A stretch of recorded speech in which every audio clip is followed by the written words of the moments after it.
Occasion ఏదైనా location ఎక్కడైనా తెలుగువారి వేడుక అంటే ఆలివ్ మిఠాయి ఉండాల్సిందే.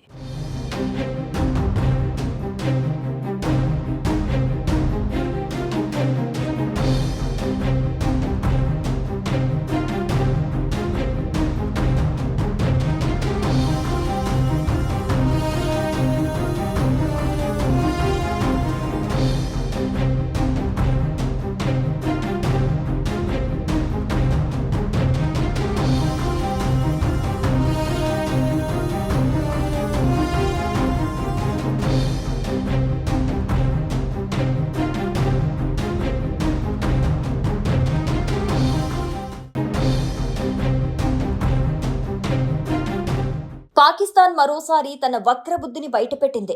కాల్పుల విరమణ ప్రకటించి కొన్ని గంటలు గొడవక ముందే ఉల్లంఘించింది. జమ్మూ కాశ్మీర్లోని సరిహద్దు ప్రాంతాల్లో కాల్పులకు తెగబడింది. డ్రోన్లను ప్రయోగించింది. ఇదే విషయాన్ని స్వయంగా జమ్మూ కాశ్మీర్ సీఎం ఓమర్ అబ్దుల్లా కూడా ధృవీకరించారు. ఎల్ఓసీలో మళ్లీ కాల్పులు ప్రారంభమయ్యాయి. శనివారం రాత్రి జమ్మూ కాశ్మీర్ సరిహద్దుల్లో కాల్పుల మోత మిన్నంటింది. కాల్పుల విరమణ ఒప్పందాన్ని ఉల్లంఘించిన పాక్ కయ్యానికి కాలు దువ్వుతోంది. దీంతో జమ్మూ కాశ్మీర్లో బ్లాకౌట్ కొనసాగుతోంది. భారత సైనిక పోస్టులే లక్ష్యంగా పాకిస్తాన్ కాల్పులు జరుపుతోంది. ఉదంపూర్, నౌషేరా, పూంచ్, సుందర్బని, ఆర్నియా, కథువా సెక్టార్లలో కాల్పుల మూత. శ్రీనగర్లో వరుసగా పేలుల శబ్దాలు వినిపించాయి. ఈ మేరకు జమ్మూ కాశ్మీర్ సీఎం ఓమర్ అబ్దుల్లా పేలుల శబ్దాలు వినిపించాయని ట్వీట్ చేశారు. కచ్ సరిహద్దుల్లో కొత్త డ్రోన్లు కనిపించాయని, శ్రీనగర్లో పేలుళ్ల శబ్దాలు వినిపించాయని స్థానికులు తెలిపారు. ఉదంపూర్లో కూడా డ్రోన్లు కనిపించాయి. బార్మర్, జైసల్మేర్, హరామీనాలా, కావ్డాలో కూడా డ్రోన్లు తిరుగుతున్నట్లుగా తెలుస్తోంది. పంజాబ్లోని పఠాన్కోట్లో పాకిస్తాన్ డ్రోన్లను గుర్తించారు. రాజస్థాన్లోని జైసల్మేర్లో బ్లాకౌట్ అమలు చేశారు. సాయంత్రం 6 గంటల నుంచి ఈ బ్లాకౌట్ అమల్లోకి వచ్చింది. రేపు ఉదయం 6 గంటల వరకు ఉంటుంది. కాల్పుల విరమణ ఒప్పందాన్ని పాకిస్తాన్ విరమించిన తర్వాత ఈ సమయాన్ని మార్చారు.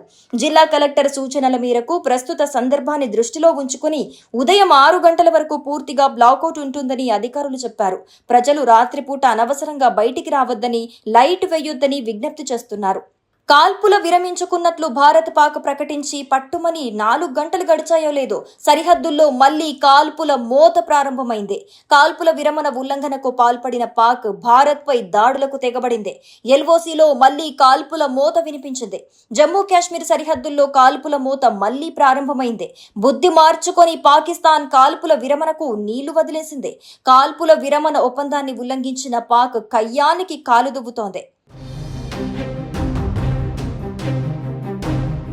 బుద్ధి మార్చుకోని పాకిస్తాన్ కాల్పుల విరమణకు నీళ్లు వదిలేసింది. కాల్పుల విరమణ ఒప్పందాన్ని ఉల్లంఘించిన పాక్ కయ్యా